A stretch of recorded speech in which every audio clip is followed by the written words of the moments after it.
Then monks, when I had stayed at Uruvela as long as I chose, I set out to wander by stages to Benares.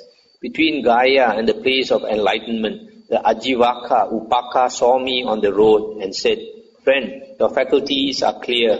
The color of your skin is pure and bright. Under whom have you gone forth, friend? Who is your teacher? Whose Dhamma do you profess?" I replied to the Ajivaka Upaka in stanzas, "I am one who has transcended all, a knower of all, unsullied among all things, renouncing all, by craving ceasing free. Having known this all for myself, to whom should I point as teacher? I have no teacher, and no one like me exists nowhere in all the world, with all its gods, because I have no person for my counterpart. I am the Arahant in the world. I am the teacher supreme. I alone am the Sammasambuddha, fully enlightened one, whose fires are quenched and extinguished. I go now to the city of Kasi to set in motion the wheel of Dhamma. In a world that has become blind, I go to beat the drum of the deathless." And Upaka said, "By your claims, friend, you ought to be the universal victor." And the Buddha said, "The victors are those like me who have won to destruction of taints or asavas. I have vanquished all evil states. Therefore, Upaka, I am a victor." When this was said, the Ajivaka Upaka said, "May it be so, friend." Shaking his head, he took a bypath and departed.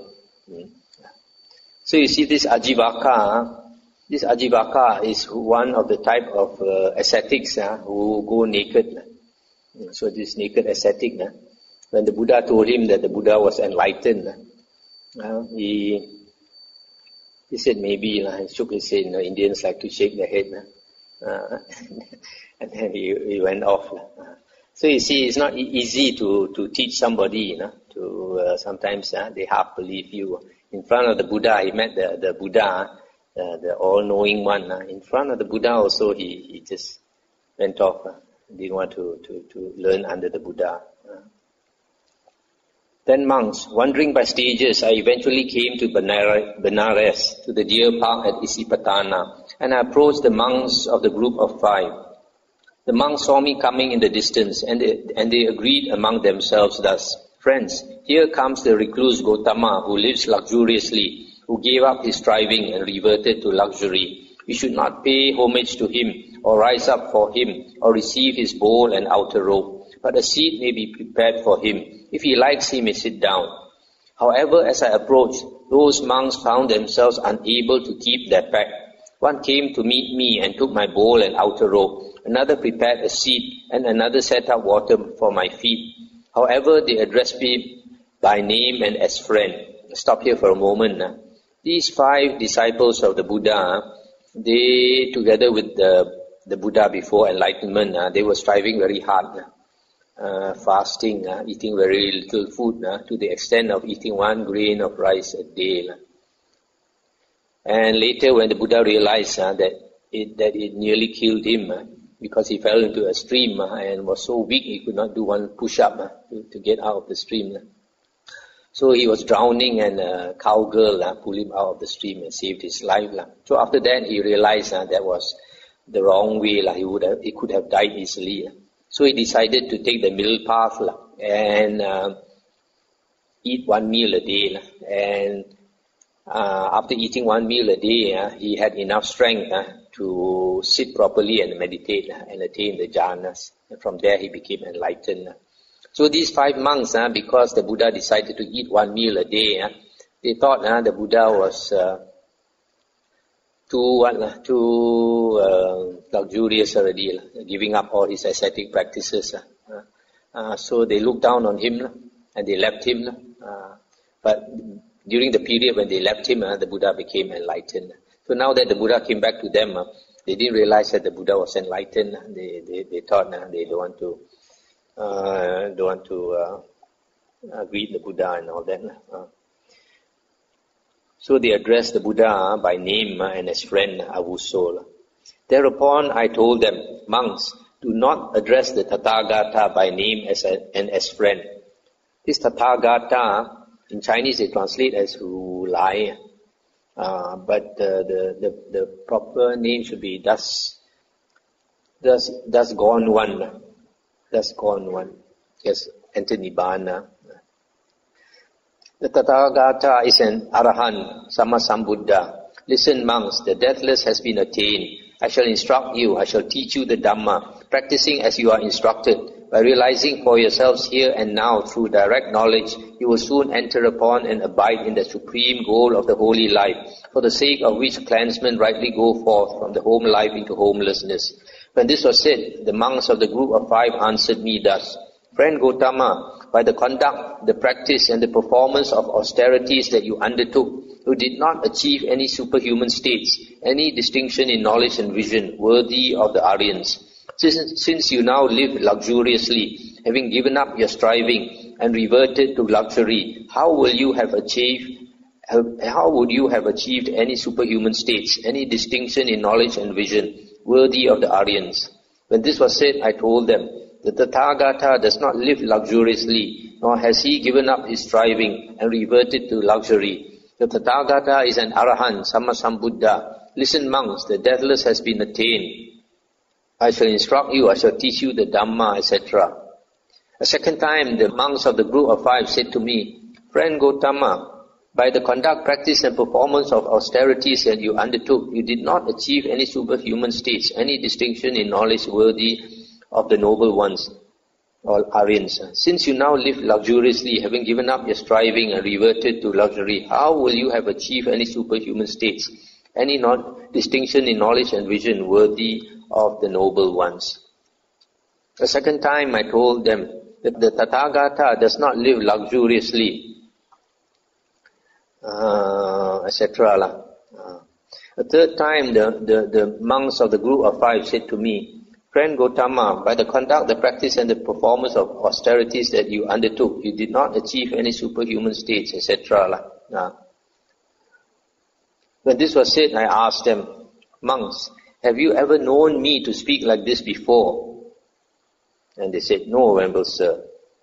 And the Buddha said, Monks, the Tathagata is an Arahant, a Sammasambuddha. Listen, monks, the deathless has been attained. I shall instruct you, I shall teach you the Dhamma, practicing as you are instructed. By realizing for yourselves here and now through direct knowledge, you will soon enter upon and abide in the supreme goal of the holy life, for the sake of which clansmen rightly go forth from the home life into homelessness. I was able to convince the monks of the group of 5. Then I sometimes instructed 2 monks while the other 3 went for alms, and the 6 of us lived on what those 3 monks brought back from their alms round. Sometimes I instructed 3 monks while the other 2 went for alms, and the 6 of us lived on what those 2 monks brought back from the alms round.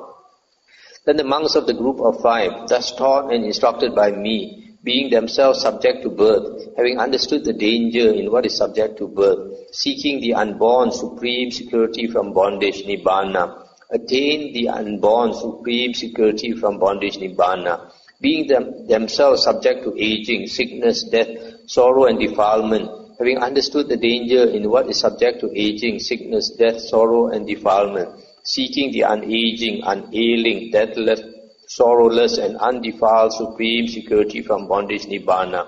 They attain the unaging, unailing, deathless, sorrowless and undefiled supreme security from bondage, Nibbana. The knowledge and vision arose in them. Our deliverance is unshakable. This is our last birth. There is no renewal of being. Stop here for a moment. Here is not described, but in the Vinaya books, it is described that the Buddha taught the suttas to them one by one. The first sutta he taught was the Dhammacakkappavattana Sutta, the turning of the Dhamma wheel. And out of the 5 monks, Kondanya understood the Dhamma there and attained stream entry. And later the Buddha taught other suttas. And finally he taught the Anatta Lakkhana Sutta. And the Anatta Lakkhana Sutta was taught to these 5 monks. All of them attained arahanthood. So you see, actually the Buddha helped them to attain arahanthood by teaching them the suttas. They just listen to the suttas and attain enlightenment. Why?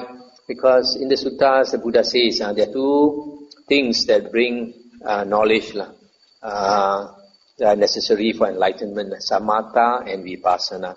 Samatha is the practice that leads you to samadhi, and perfect samadhi, or right samadhi, or right concentration is the 4 jhanas. So the disciples probably had already attained the 4 jhanas. That's why the Buddha did not teach them meditation. The Buddha just asked them to sit down and listen. And listening to the Dhamma is vipassana. In the suttas, the meaning of vipassana is not insight, but contemplation. Contemplation. Just like the Chinese translation. The Chinese translation for samatha and vipassana is zhi guan. Zhi is stilling the mind, practicing tranquility meditation or serenity meditation.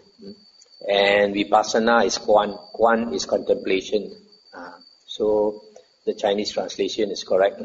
So this vipassana here refers to the listening to the sutta. Because that's all they did. They just sat and listened to the sutta. So because in the practice of sati, there are 4 objects of sati, right? The body, feeling, mind, and Dhamma. Dhamma refers to the Buddha's Dhamma, the teachings of the Buddha. And out of these 4 objects, the most important is Dhamma, because it is mentioned that there are 5 occasions for enlightenment, and 4 of them have to do with contemplating the Dhamma. So here is the meaning of vipassana here, listening to the Dhamma and becoming enlightened. Monks, there are these 5 causes of sensual pleasure. What are the 5? Forms cognizable by the eye that are wished for, desired, agreeable, and likable, connected with sensual desire, and provocative of lust. Sounds, odors, flavors, tangibles. These are the 5 causes of sensual desire. So the forms, sounds, odors, flavors, and tangibles. As to those recluses and Brahmins who are tied to these 5 causes of sensual pleasure, infatuated with them and utterly committed to them, who use them without seeing the danger in them or understanding the escape from them, it may be understood of them, they have met with calamity, met with disaster. The evil one may do with them as he likes. Suppose a forest deer who was bound lay down on a heap of snares. It might be understood of him, he has met with calamity, met with disaster. The hunter can do with him as he likes. And when the hunter comes, he cannot go where he wants. So too, as to those recluses and Brahmins who are tied to these 5 causes of sensual desire, of sensual pleasure, it may be understood of them, they have met with calamity, met with disaster. The evil one may do with them as he likes. I'll stop here for a moment. So here, the Buddha is saying that those recluses or monks or ascetics who are attached to the 5 causes of sensual pleasure, forms, sounds, smells, taste, and touch, then they are already caught by Mara, the evil one, just like the deer was caught by these snares, bound by the snare. He cannot go anywhere. Anytime the hunter can come and catch him. As to those recluses and Brahmins who are not tied to these 5 causes of sensual pleasure, who are not infatuated with them or utterly committed to them, and who use them seeing the danger in them and understanding the escape from them, it may be understood of them, they have not met with calamity, not met with disaster. The evil one cannot do with them as he likes. Suppose a forest deer who was unbound lay down on a heap of snares. It might be understood of him, he has not met with calamity, not met with disaster. The hunter cannot do with him as he likes.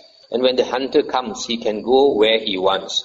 So too, as to those recluses and Brahmins who are not tied to these 5 causes of sensual pleasure, it may be understood of them, they have not met with calamity, not met with disaster. The evil one cannot do with them as he likes. Suppose a forest deer is wandering in the forest wilds. He walks without fear, stands without fear, sits without fear, lies down without fear. Why is that? Because he is out of the hunter's range. So too, quite secluded from sensual pleasures, secluded from unwholesome states, a monk enters upon and abides in the first jhana, which is accompanied by applied and sustained thought, with rapture and pleasure born of seclusion. This monk is said to have blindfolded Mara, to have become invisible to the evil one, by depriving Mara's eye of its opportunity. I'll stop here for a moment. So here the Buddha says that those recluses and Brahmins, that means those monks and ascetics, if they are not attached to the 5 cords of sensual pleasure, then they use the 5 cords of sensual pleasure, but they don't crave for them, so they are not caught by Mara. And then, just like a forest deer in the wilds, he's not afraid of the hunter, because in the deep woods there's no hunter around, so he can walk without fear, sit without fear, etc. In the same way, the Buddha says, if a monk has attained the first jhana, then he is out of the range of Mara, blindfolded Mara, become invisible to the evil one. Why is that so? Because when a monk has attained the first jhana or any of the other jhanas, he experiences a bliss which surpasses worldly pleasures, sensual pleasures. So because he has attained a pleasure which surpasses sensual pleasures, he's no more attached to sensual pleasures. He knows of a happiness which is higher than worldly happiness. So because he's no more attached to these 5 cords of sensual pleasure, Mara cannot catch him anymore. Mara can only catch us through the sights, beautiful sights, sounds, smells and tastes. That's why a lot of monks who succumb to these sensual pleasures and break their precepts and disrobe, you always find they are the monks who have not attained jhana, who do not practice samatha. So like nowadays, you find many monks practicing vipassana. So some of them, because they don't have the strength of mind, they succumb to this weakness caught by Mara, and they disrobe. Again, with the stilling of applied and sustained thought, a monk enters upon and abides in the second jhana, which has self-confidence and singleness of mind without applied and sustained thought, with delight and pleasure born of concentration. This monk is said to have blindfolded Mara, to have become invisible to the evil one, by depriving Mara's eye of its opportunity. Similarly, a monk enters upon and abides in the third jhana, fourth jhana, and also he has blindfolded Mara, to have become invisible to the evil one. Again, with the complete surmounting of perceptions of form, with the disappearance of perceptions of sensory impact, with non-attention to perceptions of diversity, aware that space is infinite, a monk enters upon and abides in the base of infinite space. This monk is said to have blindfolded Mara, to have become invisible to the evil one. Similarly, a monk enters upon and abides in the base of infinite consciousness, in the base of nothingness, in the base of neither perception nor non-perception. That monk is said to have blindfolded Mara, to have become invisible to the evil one, by depriving Mara's eye of his opportunity. Again, by completely surmounting the base of neither perception nor non-perception, a monk enters upon and abides in the cessation of perception and feeling, and his stains or asavas are destroyed by his seeing with wisdom. This monk is said to have blindfolded Mara, to have become invisible to the evil one, by depriving Mara's eye of his opportunity, and to have crossed beyond attachment to the world. He walks without fear, stands without fear, sits without fear, lies down without fear. Why is that? Because he is out of the range of the evil one's range. Because he is out of the evil one's range. That is what the Blessed One said. The monks were satisfied and delighted in the Blessed One's words. So you see, in suttas like this, the Buddha always stresses the attainment of the jhanas. And it's very clear here that the way not to escape Mara, the evil one, is to attain the jhanas. Even the very first jhana, a monk, according to this sutta, even when you have attained the first jhana, Mara is not able to catch you already, because you have let go of your attachment to the baits that Mara. The Mara can only catch us with this baited hook, It's beautiful: sight, sound, smell, taste, and touch. It's already about an hour, so I don't think I have time to do another sutta. We can have a short discussion if you want. Let me just recap. So here, this sutta, the Buddha is saying that there is this ignoble search and the noble search. This is quite a long sutta. And the way of worldlings, normal, ordinary person in the world, is to engage in this ignoble search, to chase after the things in the world that are subject to birth, aging, sickness, death, sorrow, defilement, worldly things like family, property, money. And then when a person understands the Dhamma, then he understands worldly things will bring you suffering, will bring you sorrow, lamentation, grief and despair. So a person who understands the Dhamma, he lets go of the worldly things, and he seeks the supreme security from bondage, liberation. So the Buddha described how he also went along this path. He left the family, though his parents cried and wept in front of them. He wore the robe, shaved off his hair, and left the home. And then he went from teacher to teacher. First he went to some meditation teachers, and after attaining great meditation states, he found that it did not lead to liberation, so he left, and then he followed other ascetics who practice different types of unbeneficial ascetic practices. This he did for 6 years until later he nearly died. Then when he considered, then he realized the way to Nibbana is through meditation. So he went back to meditating, attaining the jhanas. And then after attaining the 4 jhanas, he contemplated the past lives. And when he looked into the past lives, he saw that he was a monk before. So when he saw that lifetime under the previous Buddha Kassapa, then all the Dhamma that he learned came back to him. Without Dhamma, a person cannot become enlightened. So when he remembered all the Dhamma, the 4 noble truths and all that, so on the night of enlightenment, there were 3 knowledges that the Buddha attained. The first one was the heavenly eye, where he saw beings. The first one was recollecting the past lives.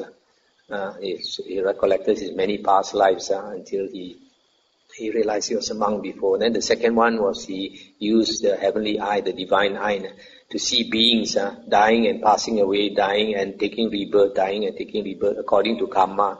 And understood how karma affects every living being. We are reborn according to our karma vipaka.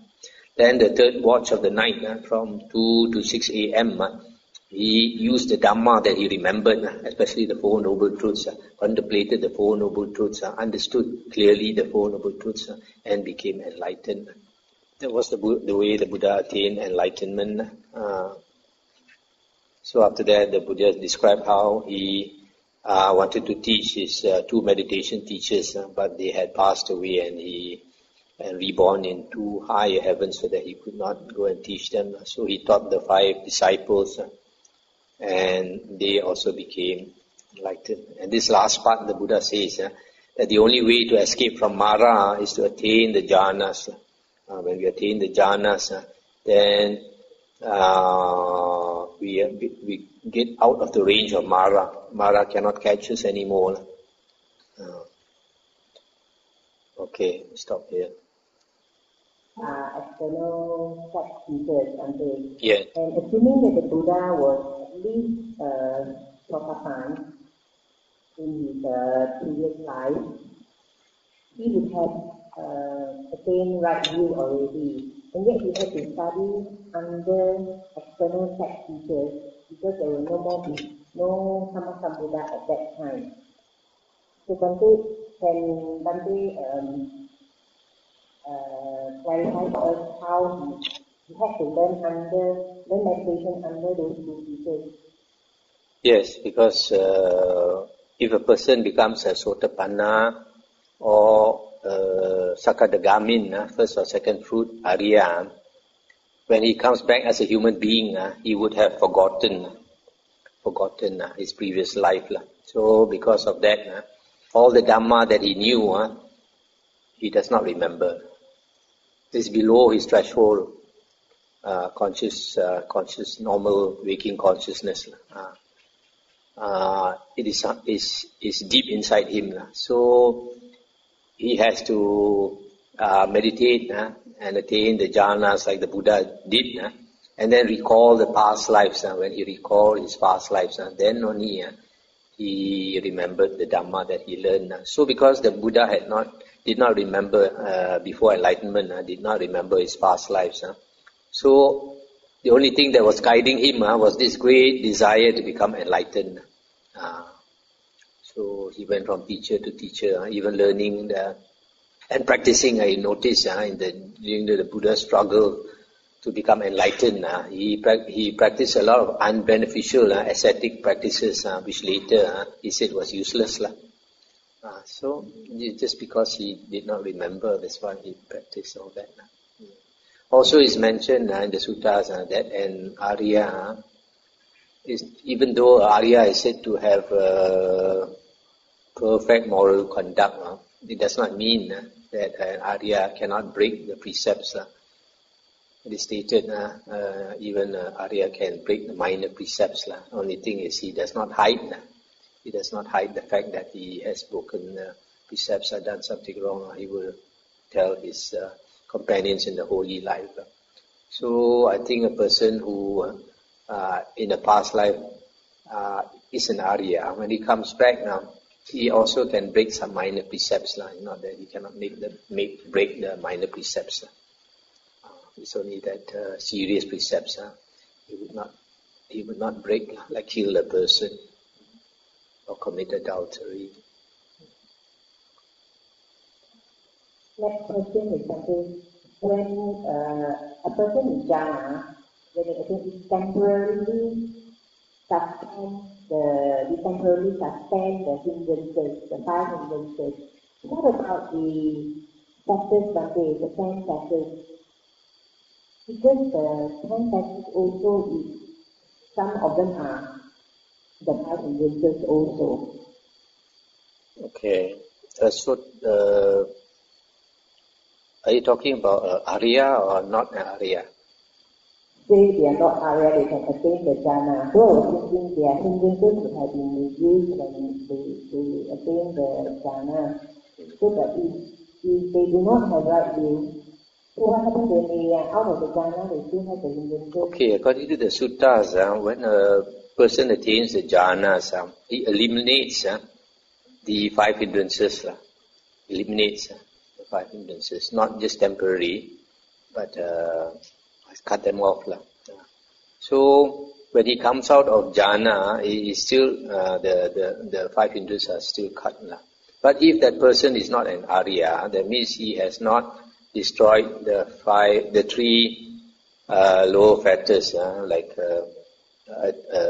identity view, attachment to rules and rituals, and doubt. These 3 things have nothing to do with the 5 hindrances. And then another 2 is sensual desire and ill will. This sensual and desire and ill will, for example, an external ascetic who has attained jhana, he would have eliminated these 2. He would have eliminated these 2 because in the suttas the Buddha says, an external ascetic, if he has attained the jhanas and you slander him, your karma also is very heavy, because for the simple reason that he has attained the jhanas. Because the jhanas are states are called Uttari Manusha Dhamma, super normal states, superhuman states. They are not easy to achieve. So somebody like Jesus Christ, who has attained the jhanas, in my mind, even though he is not an Arya, you can consider him a holy man in that respect, that he has attained the jhanas, just like some Hindu yogis, they have attained psychic power. To that extent, they are holy, that they have attained this supernormal attainments, because they have not only cut off sensual desire and generally ill will, but their mind is very clear. The Buddha says somebody who has got rid of the five hindrances, he sees things clearly. That's why somebody like Jesus Christ, you look at the things that he says, words of wisdom. You mentioned the Zhen Quan and concept both samatha and vipassana. How about the Chinese Zen with meditation? The Zen meditation, there are a few types, but the common one is like Kong An, they call it. They ask this question, who am I? Who is reciting the Buddha's name? So they depends on the way they practice. So if they also have this Chirkwan, this Chirkwan is one of their meditations.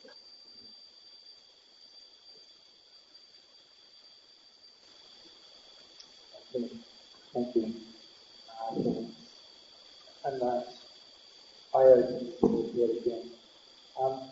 Is it true that you cannot enlighten in the heavenly plane? You have to be of the flesh to be able to enlighten, like to become liberated. There is a sutta where it is stated that the arahants are only found here, that means in the human plane. Person becomes an arahant only on the human plane. That contradicts the later books who said, like the Abhidhamma books, they say that the Buddha taught the Abhidhamma in heaven, and 800 million devas became enlightened, became arahants in heaven. This contradicts the suttas. However, heavenly beings, because life is so pleasurable in heaven, there are no renunciants. You don't have monks and nuns in heaven, and the only extent they want to go on the spiritual path is to listen to the Dhamma. Wherever the Dhamma is taught, devas and devis are very happy to come and listen to the Dhamma. And by listening to the Dhamma, devas and devis can attain stream entry. So human beings,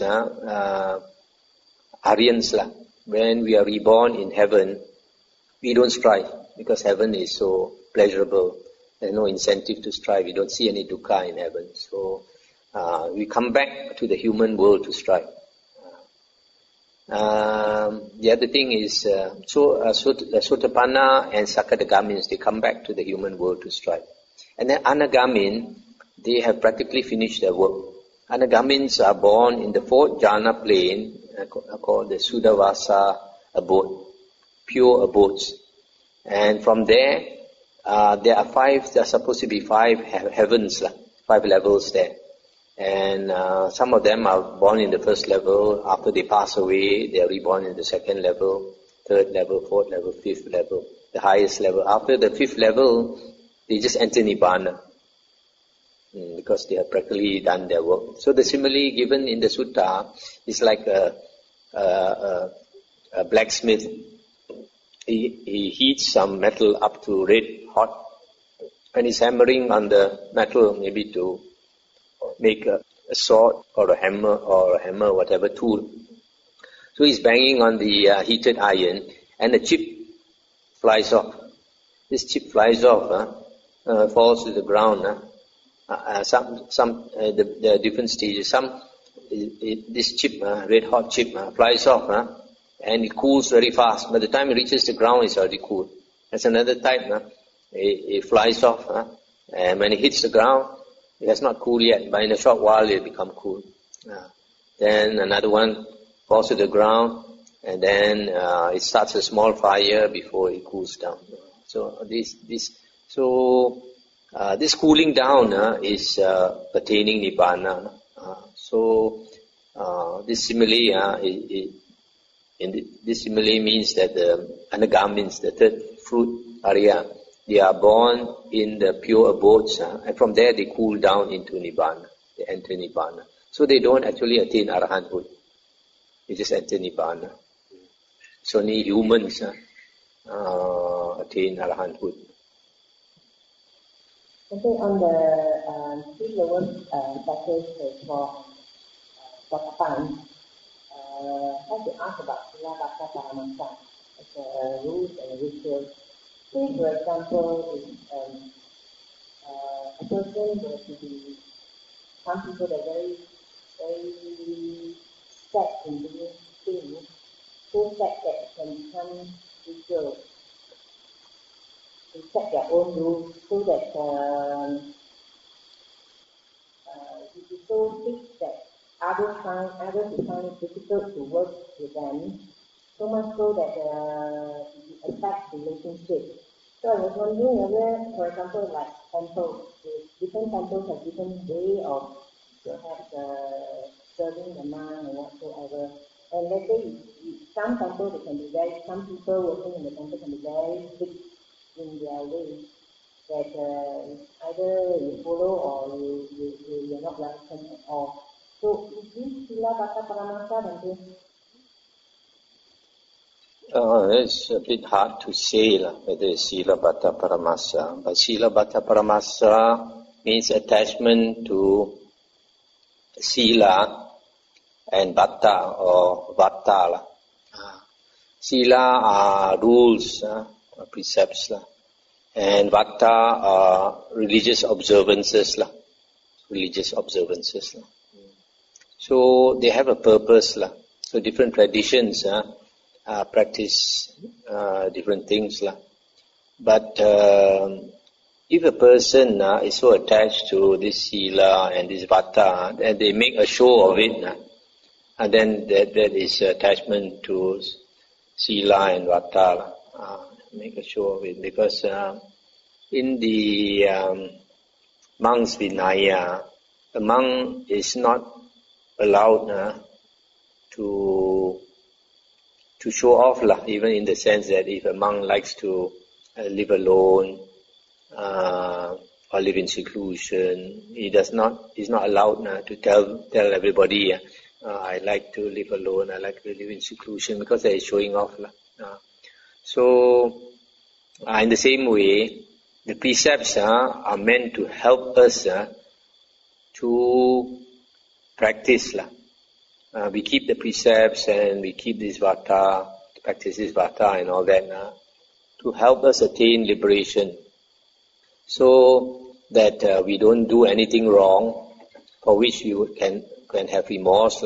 If you don't have good Sila, then you might do something unskillful, and later you regret it. And when you have regret, your mind is troubled, your mind is not happy, it cannot calm down. To attain samadhi, concentration, a prerequisite is a happy mind. And happy mind means one of the conditions is keeping a good Sila. But unfortunately, some monks, they like to make a show that they have extremely good Sila. In the monks' Vinaya, two things don't need lay people to offer. One is water.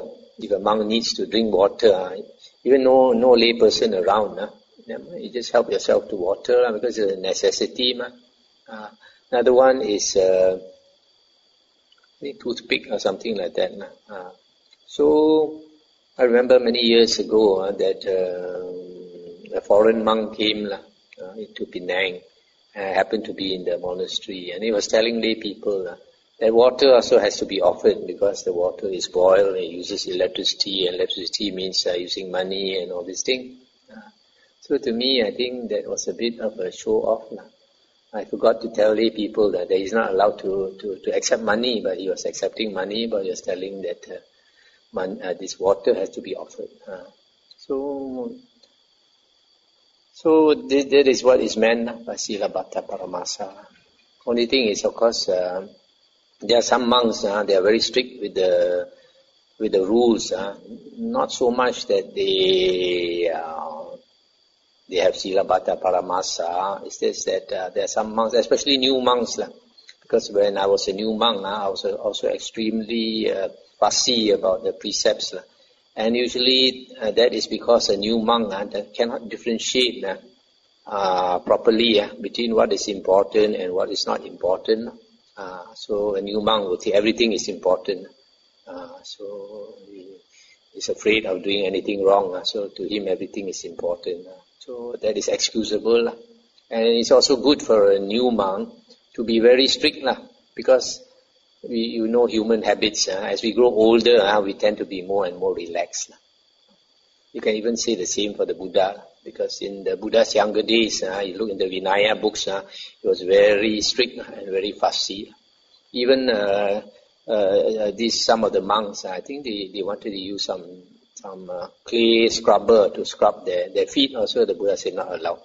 But later, when the Buddha was about to enter Nibbana, it is in the Mahaparinibbana Sutta, they offered him a cloth, I think with gold embroidered or something. Actually, he doesn't need it. But out of compassion for the lay person, he accepted it.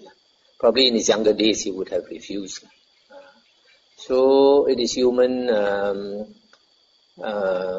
characteristic that over the years we tend to become more relaxed. So in the beginning of a monk's career, it is very good to be very strict. So what about lay people? When it comes to Paramasa, if you follow proper teaching, you don't have much right and reason to follow. Yeah, not much for lay people. Okay, shall we end here?